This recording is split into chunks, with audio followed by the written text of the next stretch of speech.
नमस्कार मित्रांनो, लक्ष्मीच्या भावलानी या मालिकेच्या पुढील भागामध्ये आपण पाहणार आहोत जबरदस्त असा एपिसोड. हो प्रेक्षकांनो, कला आणि अद्वैतने या एपिसोडमध्ये अगदीच धमाल घातलेली आहे. कारण कला आणि अद्वैतने आता श्रीनाथ ज्वेलर्सचं जे काही सत्य आहे ते मात्र शोधून काढण्याचा त्याने इथे प्रयत्न केलेला असतो आणि ते सत्य आता ते इथे शोधायला सुद्धा करणार असतात. हे सगळं काही आपण या एपिसोडमध्ये जाणून घेणार आहोत. चला मग सुरुवात करूयात. सकाळची सगळ्यांची गुड मॉर्निंग खूपच छान झालेली असते. सगळेजण इथे डायनिंग टेबलवरती नाश्त्यासाठी बसलेले असतात. पण आपला राहुल मात्र कारनामे करायला काही मागे हटलेला नसतो. नैनाला खुणावूनच जी काही औषधं तो अद्वैतला कॉफीमधून देत असतो ते औषधं इथे नैनाला दाखवत असतो आणि आत्ताच्या आत्ता जा आणि कॉफी बनव आणि अद्वैतच्या कॉफीमध्ये हे सगळं काही गोळ्यातून मिक्स कर. पण नैनाचा काही मूड बरा नसतो. त्यामुळे नैनाने स्पष्टपणे असं सांगितलेलं असतं की नाही, मी आज करणार नाही असं म्हणूनच तिने खानाखुणा करूनच हे सगळं सांगितलेलं असतं. आता ती करणार नाही म्हटल्यावर इथे राहुलच आता स्वतः निर्णय घेतो. उठून उभा राहतो आणि म्हणत असतो, कला थांब. कारण ती सगळ्यांना नाश्ता देत असते. त्यावर कला म्हणते, काय झालं राहुल? तो म्हणतो, आज ना माझ्या बायकोचा मूड अजिबात ठीक नाहीये. मग तिच्याकरिता कॉफी आणि त्यासोबतच नाश्ता मी देणार आहे. आणि तेव्हाच आता इथे जी कला आहे तिच्या मनामध्ये प्रश्न निर्माण होतो. हा असा का वागतोय आज? काय झालंय नेमकं? खरंच याचा मूड ठीक नाहीये का हा एवढा चांगला वागत आहे? तेव्हा नैनाला सुद्धा हा मनोमन प्रश्न हा पडलेलाच असतो. त्यावर राहुल म्हणत असतो, ठीक आहे, थांब, मी तिच्याकरिता मस्त नाश्ता आणि कॉफी सुद्धा बनवतो. असं म्हणूनच आता येते रोहिणीला थोडासा धक्का बसलेला असतो. पण रोहिणीला ह्या सगळ्या गोष्टी थोड्याशा माहीत असतात. कारण राहुल असं मुद्दामून तर काही करणार नाहीये. आणि तेव्हाच आता कलाच्या हातातली पोह्याची प्लेट तो घेतो आणि इथे नैनासमोर ठेवत असतो आणि लगेचच किचनमध्ये कॉफी बनवायला निघून जातो. तेव्हा आता आबा म्हणत असतात, काय मग सोहमराव, तुम्ही सुद्धा असं कधीतरी आपल्या बायकोसाठी नक्कीच करू शकता, कारण तुमचं सुद्धा नवीन लग्न झालेलं आहे. त्यावर सोहम म्हणत असतो, हो आबा नक्कीच. पण आता मात्र इथे जी काही आपली अनामिका आहे ती म्हणत असते, अच्छा, हे सगळं तू माझ्यासाठी कधी करणार आहेस? आबांनी सांगितल्यावर करणार आहेस? स्वतःचं डोकं तुला कधी चालवता येतंय की नाही? इकडे मात्र जो राहुल आहे तो किचनमध्ये जातो. राहुलने अद्वैतचा कप सुद्धा घेतलेला असतो आणि त्याच्याकरिता सुद्धा त्याने कॉफी बनवायला घेतलेली असते. आता अद्वैतची यायची वेळ होते, त्याला माहीत असतो आणि तेवढ्यातच तो लगेचच बोलतो, दादा, मी तुझ्यासाठी सुद्धा कॉफी बनवत आहे. त्यावर आता कला म्हणत असते, नाही राहुल, तू त्याच्यासाठी कॉफी बनवू नकोस, चांदेकरसाठी कॉफी मी बनवेल. पण राहुल म्हणत असतो, अगं असू दे ना, हातासरसा दोघांसाठी सुद्धा मी बनवतो. दादा, तुला चालणार आहे ना? असं राहुल म्हणतो. त्यावर अद्वैत म्हणत असतो, हो, पण अगदीच परफेक्ट कॉफी झाली पाहिजे, उगाचच बिघडवून ठेवू नकोस. त्यावर राहुल म्हणत असतो, तू एकदा माझ्या हातची कॉफी पिऊन तरी बघ, अजिबातच चव तू कधीच विसरणार नाहीयेस. असं म्हणूनच आता राहुलला जे काम करायचं होतं ते त्याचं काम इथे साध्य झालेलं असतं. कारण त्या कॉफीमध्ये त्याने अद्वैतच्या गोळीसुद्धा मिक्स केलेली असते आणि नैनासाठी सुद्धा एक कॉफी तयार केलेली असते. इकडे मात्र कलाला थोडासा संशय येत असतो. ती विचार करते, हा खरंच बरा आहे ना? याला एवढा चांगुलपणा कधीपासून सुचायला लागलेला आहे आणि हा एवढा चांगला कधीपासून वागायला लागलेला आहे, हे तर मला इथे कळत नाही. त्यावर इकडे सोहम म्हणत असतो, अगं अनामिका, आम्ही सुधारण्याचा आणि नीट वागण्याचा प्रयत्न करतोय ना, प्लीज तू समजून घे ना. त्यावर अनामिका म्हणत असते, काय समजून घेणार आहे मी तुला? आणखी नाही समजून घेऊ शकत. तुला प्रत्येक वेळी दुसऱ्यांनी काही गोष्टी सांगितल्या तरच तुझ्या लक्षात राहतात किंवा तरच तुला त्या सगळ्या गोष्टी समजतात. स्वतःचं डोकं असं तुला काही ते वापरताच नाही, असं अनामिका मुद्दामूनच सोहमला म्हणत असते. आणि त्यावर आता सोहम म्हणत असतो, अगं अनामिका, असं काय करतेस? आणि तेव्हा आता अनामिका म्हणत असते, हो, कारण बघ ना, आपलं नवीन लग्न झालेलं असून सुद्धा तुला तुझं डोकं वापरता येत नाही. जेव्हा दुसरे काहीतरी सांगतील तेव्हाच मात्र तुला इथे तुझं डोकं वापरता येतं. आता पण बघ ना, आबांनी तुला आता ह्या गोष्टी सांगितल्या की ते लगेचच तू म्हणत असतोस मी पण करतो म्हणून, पण स्वतःच्या डोक्याने तू काही करण्याचा आतापर्यंत तरी प्रयत्न केलायस का? असं म्हणूनच मुद्दामूनच अनामिका आता इथे सोहमला तिला कशा पद्धतीने तो वागतोय किंवा आणखीनच वेगळ्या गोष्टींची जाणीव इथे ती त्याला करून देत असते. इकडे मात्र कलाला आता राहुलवरती प्रचंड संशय आलेला असतो. त्याच्या एकंदरीत चांगल्यापणाचा, म्हणजेच नैनाताईसोबत तर तो चांगलं वागायला लागलेलाच आहे आणि शिवाय आज ह्यानं चांदेकरसाठी कॉफी बनवली, हे कसं शक्य आहे? असं इथे आता जी कला आहे ती कला मात्र इथे विचार करत असते आणि कलाने ह्या सगळ्या गोष्टीचा इथे विचार केल्याच्या नंतर आता आबा म्हणत असतात, अरे वा, आज तर काय भावाच्या हातची कॉफी इथे मिळणार आहे काय? मग राहुल, असं केलेलं आहेस? आणि तेवढ्यातच आता इथे राहुल किचनमध्ये असताना त्याचा फोन वाजत असतो आणि त्याचा फोन वाजल्यामुळे तो जी नैना आहे ती म्हणत असते, अरे राहुल तुझा फोन वाजतोय. तेव्हा आता कला म्हणत असते, राहुल तू थांब तिथंच, मी तुला आणून देते फोन. असं म्हणूनच आता ती त्या फोनकडे जाण्याचा प्रयत्न करत असते. तर इकडे मात्र गौरव जो आहे तो कंटिन्यू इथे गौरव त्याला फोन करत असतो, कारण त्याचं काम महत्त्वाचं त्याच्याकडे अडलेलं असतं म्हणून त्याने फोन केलेला असतो. आणि तेवढ्यातच आता कला जी आहे ती फोन आणायला जाते. इकडे राहुलला समजलेलं असतं की तो फोन आता कोणाचा असेल, म्हणजेच गौरवचा असेल. पण रोहिणीचं मात्र डोकं अजिबात चाललेलं नसतं. कदाचित तिने हा मोबाईल पटकन उचलून आता राहुलला द्यायला हवा होता, पण तिने मात्र तसं काहीच केलेलं नसतं. आणि तिने काहीच न केल्यामुळे आता इथे कला त्या मोबाईलपर्यंत जाऊन पोहोचते. आणि कला त्या मोबाईलपर्यंत जाऊन पोहोचल्याच्या नंतर कला म्हणत असते, राहुल थांब तू तिथंच, नको घाई करूस, मी देते. असं म्हणूनच कला आता इथे मोबाईल घेते आणि मोबाईल घेतल्याच्या नंतर हातामध्ये ती पाहते.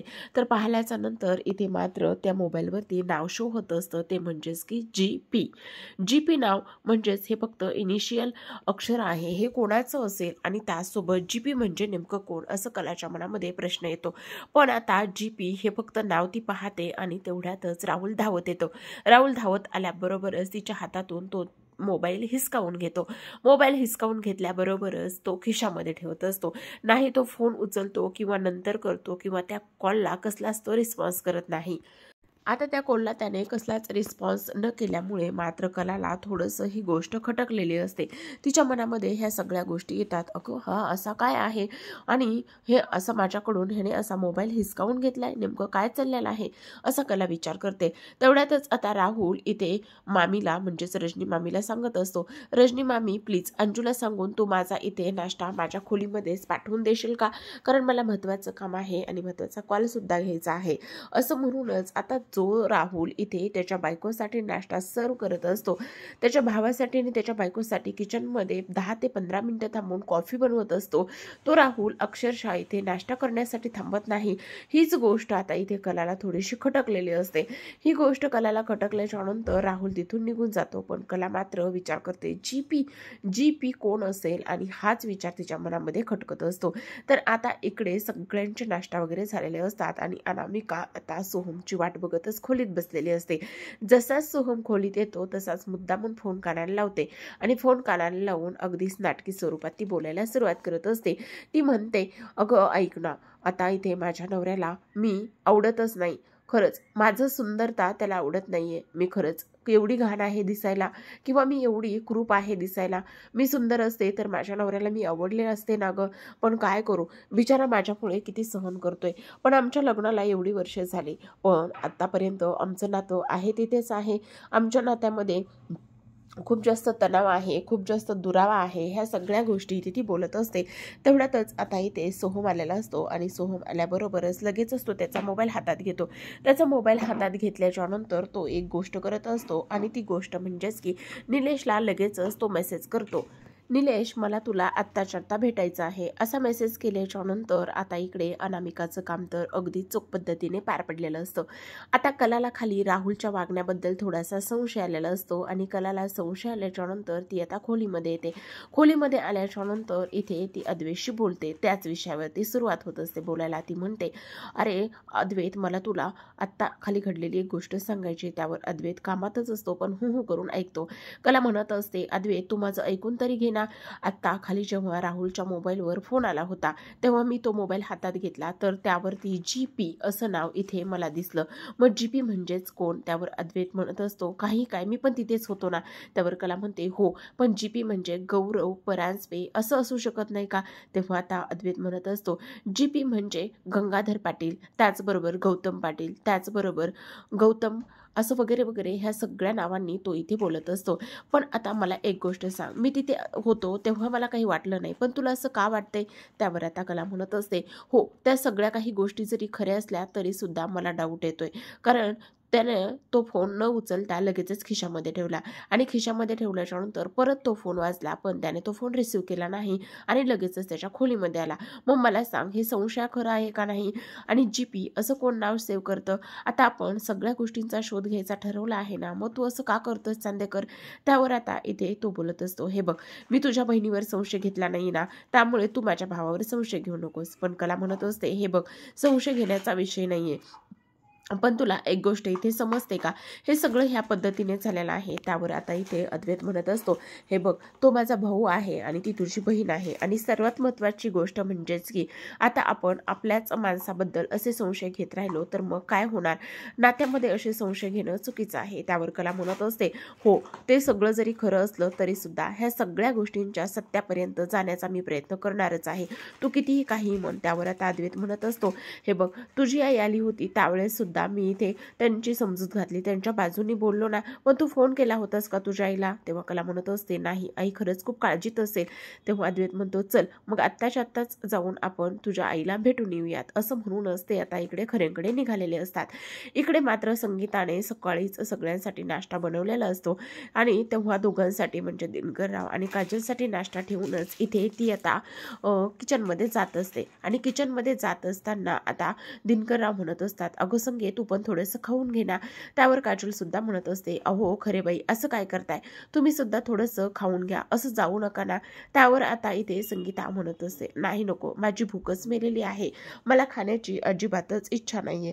आणि तेव्हाच आता इथे जी काही काजल आहे ती म्हणत असते, हे बघाई, असं करून कसं चालेल ग. तेव्हा दिनकरराव सुद्धा म्हणत असतात, संगे, मला माहितीये, एवढं वर्ष आपण दोघांनी सोबत संसार केलेला आहे, तू कुठल्या पोजमधून जात असेल हे मला कळतंय. आणि हे बघ, आता ज्या काही गोष्टी तिने केलेल्या आहेत म्हणजेच नयनाने, त्यामध्ये आपला काय विषय आहे किंवा आपण त्या गोष्टीला जिम्मेदार नाही आहोत. त्यावर आता इथे संगीता म्हणत असते की माझे संस्कार कुठे कमी पडले, इथे आपल्याला एवढा त्रास होतोय तर तिकडे चांदेकरांना किती त्रास होत असेल. आणि सर्वात महत्त्वाचं म्हणजेच की त्या चांदेकरांना ह्या पोरीनं असं काही केलेलं आहे, त्यामुळे काय करायचं हाच प्रश्न आता इथे तिला पडलेला असतो. आणि हा प्रश्न तिला पडल्याच्या नंतर मात्र आता इथे जी काही संगीता आहे ती किचनमध्ये निघून जाते. तर इकडे आता सोहम निलेशला भेटायला गेलेला असतो. सोहम निलेशला भेटायला गेल्याच्या नंतर सोहम म्हणत असतो, खरं सांगू निलेश, मला खूप जास्त टेन्शन आलेलं आहे, कारण माझं जे काही वैवाहिक आयुष्य आहे ते अजिबातच खुश नाही आहे, आणि त्याचसोबत मी त्या मुलीच्या लायकच नाही आहे. सुरुवातीला मी काजलला फसवलं आणि आता अनामिकासोबत सुद्धा मी तसाच वागत आहे. अनामिकाला मी इथे खरंच न्याय देऊ शकत नाही का. ह्या सगळ्या गोष्टी सोहम निलेशला बोलत असतो. त्यावर आता निलेश त्याला म्हणत असतो, हे बघ सोहम, तू काळजी करू नकोस, आयुष्यामध्ये असे काही जे काही चढउतार आहे ते येतच असतात, पण त्या प्रत्येक गोष्टीला कसं सामोरं जायचं हे आपल्या हातामध्ये असतं. त्यामुळे हे बघ, तुला आता डोकं शांत ठेवणं खूप जास्त गरजेचं आहे. आणि तेवढ्यातच आता निलेशचा आणि अनामिकाचा प्लॅन काय असतो, तर फक्त आणि फक्त इथे सोहमला ड्रिंक पाजणं. आणि तेव्हाच आता इथे सोहम त्याच्या पुढ्यात एक ड्रिंकचा ग्लास ठेवत असतो आणि हे बघ, तू घेऊ शकतोस स्वतःला थोडंसं शांत करण्यासाठी. त्यावर सोहम म्हणत असतो, नाही, मला नकोय. आणि तेव्हा निलेश म्हणत असतो, तुझी मर्जी, तुला जर घ्यायची असेल तर तू घे, नाही तर नको. पण आता मात्र निलेशच्या बोलण्यामध्ये इथे आणि अनामिकाने ह्या सगळ्या गोष्टी त्याच्यासमोर बोलल्यामुळे सोहमला टेन्शन येतं, आणि सोहमला टेन्शन आल्यामुळे तो शेवटी तो ग्लास घेतच असतो. इकडे आता म्हणजे काही दिनकरराव आणि त्यासोबतच काजल दोघे सुद्धा संगीताबद्दल बोलत असतात. आणि काजल म्हणत असते, आपण कलाताईला सांगायला हवं हे सगळं काही. आणि तेवढ्यातच कला आणि अद्वैत तिथे आलेले असतात. कला आणि अद्वैत तिथे आल्याच्या नंतर काजल म्हणत असते, बरं झालं तायडे तू आलीस, मीच तुला फोन करणार होते. त्यावर ती म्हणते, का, काय झालंय. आणि तेव्हा आता इथे काजल सगळा काही घडलेला सकाळचा प्रकार सांगत असते. म्हणजे सोसायटीतल्या बायका कशा पद्धतीने संगीताशी येऊन बोलल्या, नयनाबद्दल तिला हिनवलं, एक मुलगी अशी आणि त्यासोबतच 2 मुली तशा, तुलाच खूप हौस होती ना तुझ्या मुलीचं मोठ्या घरामध्ये लग्न लावून द्यायचं, आणि शेवटी तिने काय पांग फेडलेले आहेत बघितलंस ना. हे सगळं काही कलाला काजल सांगत असते. आणि तेव्हा कलाच्या लक्षात येतं. तेव्हा लगेचच ती आता इकडे तिच्या आईकडे किचनमध्ये जाते. काय हो खरे बाई, काय करताय, एकटं चहा पिताय का, असं कला म्हणते. मग माझ्यासाठी सुद्धा फक्कड चहा होणार आहे की नाही. त्यावर संगीता म्हणत असते, हो ग, होणार नाही तर कसं आहे, पण माझ्या एकटीसाठी नाही, हा आपल्या दोघींसाठी मस्त आलं घालून चहा बनव. तेव्हा आता इथे संगीताचा ती मूड बरा करण्याचा प्रयत्न करते. आणि तेव्हा आता इथे कला म्हणत असते, आई मला माहिती तू कुठल्या ह्याच्यातून जातेस, पण तू स्वतःला का दोष देत आहेस. हे बघ, हाताची पाची बोटं सारखी नसतात, त्यात नयना दिदी वेगळी आहे. तू आम्हा दोघींवरती सुद्धा संस्कार केलेलेच आहेत ना, मग आमच्यामध्ये तुला तुझे गुण दिसत नाहीयेत का ग. मग तू लोकांच्या बोलण्याचा काय एवढा विचार करतेस. नयनाताई कशी आहे आणि त्यासोबतच तिच्यामुळे प्रत्येकाला मानसिक त्रास हा झालेलाच आहे. ह्या गोष्टी जरी तेवढ्याच खऱ्या असल्या तरी सुद्धा एक गोष्ट मात्र तेवढीच महत्त्वाची आहे की आपण ह्या सगळ्या गोष्टी ते बाजूला ठेव ठेवल्याच पाहिजेत, असं इथे कला आता बोलत असते. आणि कलाने ह्या सगळ्या काही गोष्टी ते बोलल्याच्या नंतर मात्र संगीताला असं वाटत असतं खरंच हीच माझी कला आहे. तेवढ्यातच आता इथे जो अद्वैत आहे तो इथे म्हणत असतो, अहो खरे बाई मी सुद्धा बाहेर आहे बरं का, माझ्यासाठी सुद्धा चहा ठेवाल. तेव्हा आता इथे ती म्हणत असते, हो हो हो जावई बापू तुमच्यासाठी पण चहा आहेस ना. आणि तेव्हाच आता इथे मस्त संगीताने चहा वगैरे बनवलेला असतो. आणि कलाने समजवल्यामुळे मात्र कला म्हणत असते, काय मग चहा कसा झाला आहे. आणि तेव्हा आता ती म्हणत असते, फक्कड झालेला आहे, खूपच छान झालेला आहे. आणि तेव्हाच आता इथे कला म्हणते, फक्त एवढंच बोलणार आहेस का आणि तुझं ते वाक्य बोलणार नाहीयेस का. तेव्हा संगीता म्हणत असते, हो ग बाई जगात भारी असा आपला चहा झालेला आहे.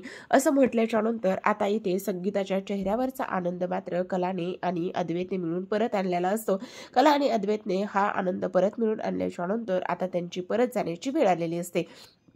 तेवढ्यातच आता इथे घरामध्ये वेषांतर करून एक व्यक्ती आलेली असते. तर ती व्यक्ती वेषांतर करून आलेली कोण असते तर ती रॉकेट असते. आणि रॉकेट इथे आल्याच्या नंतर जेव्हा दिनकरराव उठून उभे राहतात आणि सगळेजणच घाबरलेले असतात, तुम्ही कोण आहेत म्हणून संगीता तेव्हा पुढे येते. खरं तर हे सगळं काही संगीताला हसवण्यासाठी असतं. आणि तेव्हाच रॉकेट म्हणत असतो, अहो असं काय करताय, अहो मला पैशाची नितांत गरज आहे, तुम्ही मला पैसे द्याल का असं म्हणून संगीता म्हणत असते, तुझी हिंमत कशी झाली आणि तू कोण आहेस आमच्या घरामध्ये येणारा.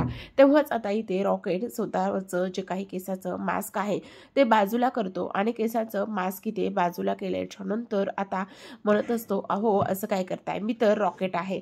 असं म्हणूनच रॉकेट तू आणि हे समज काय आहे असा इथे सगळेजणच त्याला प्रश्न करत असतात.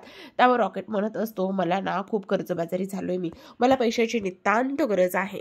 त्यावर आता इथे अद्वैत म्हणत असतो, तुम्हाला किती पैसे हवे सांगा मी देतो. आणि तेव्हा संगीता म्हणते, अहो तुम्ही ह्याचं काय ऐकताय. असं म्हणूनच आता रॉकेट तिथून पळून जातो. बघितलं ना गेलं पळून. इकडे मात्र सर्वजण खूपच जास्त हसत असतात रॉकेटने ह्या सगळ्या काही गोष्टी केल्यामुळे. आता अद्वैत म्हणत असतो, बरं ठीक आहे चला आता आम्ही निघतो. आणि तेव्हाच आता कला म्हणत असते, आई काळजी घे स्वतःची आणि त्यासोबतच तब्येतीची सुद्धा. आणि त्यामुळे तू स्वतःला असं एवढं गिल्ट सुद्धा वाटून घेऊ नकोस. ह्या सगळ्या काही गोष्टी आता इथे ती तिला सांगत असते. ह्या सगळ्या काही गोष्टी ते सांगितल्याच्या नंतर मात्र आता इथे जी काही कला आहे ती तिथून निघून गेलेली असते. तेवढ्यातच आता दोन वेगवेगळ्या पद्धतीच्या किंवा प्रकारच्या चपला त्याला अद्वैतला दिसतात. आणि त्यावरून तो म्हणत असतो, बघ ना हे चपला पण कशा आहेत आणि हे वेषांतर करणं वगैरे बाप रे, वेषांतर केल्यामुळे तो ओळखायला सुद्धा आला नाही ना. तेव्हा कला म्हणत असते, हो चांदेकर तू पाहिलंस नोटीस केलंस ना, आणि वेषांतर केल्यामुळे तो तर कसलाच ओळखायला आला नाही, किती कमाल आहे ना हे सगळं. तेव्हा आता इथे कला म्हणत असते, आता मला तर एक भन्नाट अशी आयडिया सुचली. त्यावर अद्वैत म्हणत असतो, कसली आयडिया सुचली, काय झालंय. त्यावर कला म्हणते, हो मला ना आता वेषांतर करून श्रीनाथ ज्वेलर्समध्ये जाण्याची भन्नाट अशी कल्पना सुचलेली आहे. तेव्हा अद्वैत म्हणतो, पण तुला जमेल ना. तेव्हा कला म्हणते, का नाही जमणार, त्याला रॉकेटला जमू शकतं तर मला का नाही जमणार. असं म्हणूनच दोघे घरी येतात. खरं तर आता कलाला थोडंसं टेन्शन आलेलं असतं. मी म्हटली खरी वेषांतर करून जाईल पण जमेल का. असं म्हणूनच तिला आता पूर्वी अद्वैतचा लुक केलेला आठवत असतो. आणि तेव्हाच आता इथे ती अद्वैतचे कोट घालायचा प्रयत्न करते. आणि तेव्हा ती म्हणते, नाही नाही असं गेलं तर कोणाला पण ओळखू येईल. म्हणूनच आता अद्वैतला सुद्धा ही कल्पना पटलेली असते. अद्वैत मार्केटमध्ये जाऊन वेषांतर केलेल्या सगळ्या गोष्टी तो घेऊन येत असतो. आणि वेषांतरणासाठी जे काही मटेरियल लागेल लुक चेंज करण्यासाठी त्याने ते सगळं काही आणलेलं असतं. त्यामुळे कला सुद्धा खूपच जास्त खुश झालेली असते. तर त्यांच्याकरिता आता एकच मिशन असतं, ते म्हणजेच की श्रीनाथ ज्वेलर्स. तर प्रेक्षकांनो पुढील भाग खूपच धमाकेदार आणि इंटरेस्टिंग असा होणार आहे. कारण पुढील भागामध्ये आता इथे कलाचा पूर्ण लुक इथे अद्वैतने मिळून चेंज केलेला असतो.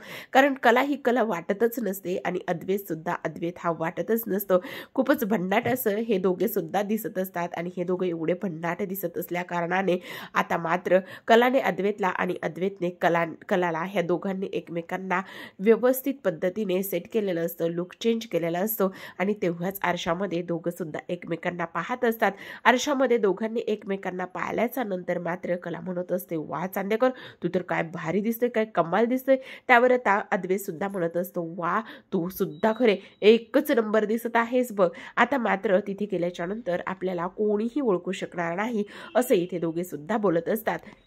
कारण आता दोघांनी एकमेकांना तयार केलेलं असतं, कारण त्यांना टास्क सुद्धा दिलेला असतो. तसाच आता दोघं सुद्धा इथे श्रीनाथ ज्वेलर्समध्ये जातात आणि तिथे गेल्याच्या नंतर अद्वैत म्हणत असतो, माझ्या बायकोला ना हिऱ्याचे दागिने प्रचंड आवडतात. आणि तेव्हाच आता कलाचं लक्ष तिथे असलेल्या एका सेटवरती जातं आणि तेव्हाच कला म्हणत असते, ते पटकन तो सेट बघ. आणि तेव्हा अद्वैत म्हणत असतो, हे तर आपलंच डिझाईन आहे, आपलाच दागिना आहे, इथे कसा, असं म्हणता क्षणी आता मात्र ह्या दोघांची सुद्धा खात्री पटलेली असते की ह्या सगळ्या गोष्टींच्या मागे दुसरी तिसरी व्यक्ती कोणीही नसून तर ती फक्त आणि फक्त इथे श्रीनाथ ज्वेलरचा गौरव परांजपे आहे. आणि ह्या सगळ्या गोष्टींचा पाठपुरावा करणारा, डिझाईन पुरवणारा आणि हिरे पुरवणारी व्यक्ती राहुलच असेल. तर पाहत राहा लक्ष्मीच्या पावलांनी.